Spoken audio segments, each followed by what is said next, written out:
Bonjour, je suis Stefano du blog Manipulateur au travail et aujourd'hui je suis avec Anne-Catherine Sabas. Bonjour Anne-Catherine. Bonjour Stéphano. Alors Anne-Catherine est psychothérapeute et auteure de plusieurs ouvrages au sujet de pervers narcissiques et de la souffrance au travail, dont Triompher de la souffrance au travail, Triompher des manipulateurs, mais beaucoup d'autres ouvrages encore.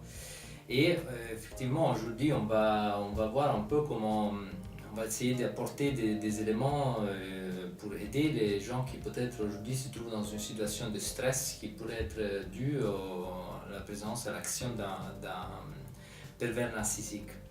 Donc, une première question, déjà quelles sont les frustrations et les problèmes qu'une personne peut vivre au quotidien lorsqu'elle travaille avec un pervers narcissique?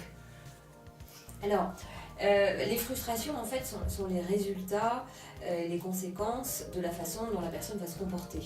Le pervers narcissique se comporte d'une manière qui est toujours à peu près la même, c'est-à-dire qu'il va nier l'autre, l'autre n'a pas d'importance pour lui, sauf pour asseoir son pouvoir ou pour être un objet d'intérêt. Donc il va, de la même façon qu'il va nier la réalité et en général ce qui le dérange, ce qui lui ferait sentir ses limites, il va nier l'autre, il va donc nier les besoins de l'autre, son identité, etc. Ça peut amener d'ailleurs même à des attaques très cruelles envers l'identité de la personne.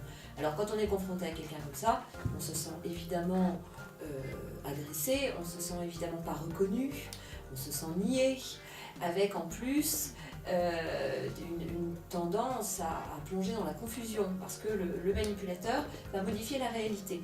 D'ailleurs la perversion, on reviendra après je crois quand on va parler de la définition du pervers narcissique, mais la perversion à la base c'est la perversion de la réalité, c'est-à-dire l'action de détourner quelque chose de ce qu'il est au départ, donc détourner la réalité, la modifier, la transformer, détourner les paroles, détourner les faits.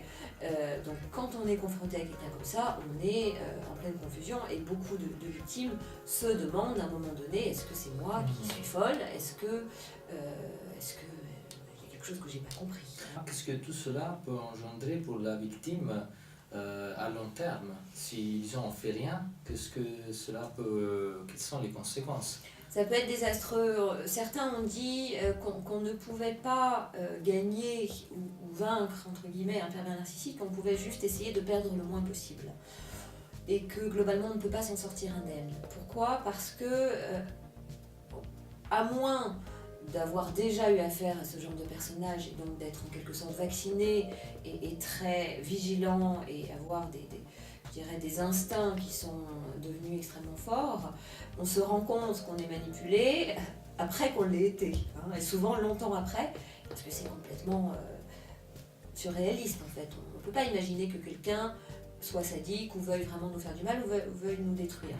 Donc on va être atteint dans notre identité, dans tout ce qui touche notre narcissisme. Là, il s'agit du bon narcissisme, la confiance en soi, l'estime de soi. Et puis toutes les conséquences que ça peut engendrer en termes de stress, en termes même de somatisation. Un organisme qui est soumis au stress trop longtemps, à un moment donné, ne peut plus se déséquilibre. Alors toutes les somatisations possibles, en fonction de nos fragilités aussi. Moi je reçois des gens qui ont mal au dos, d'autres qui ont des ulcères à l'estomac, d'autres qui ont des infections à répétition, leur système immunitaire est fatigué et il faudra non seulement retrouver son énergie physique, mais retrouver la capacité à faire confiance en l'autre et puis à sortir de la soumission et de la peur surtout. Parce que je crois que le mot le plus important là-dedans c'est la peur.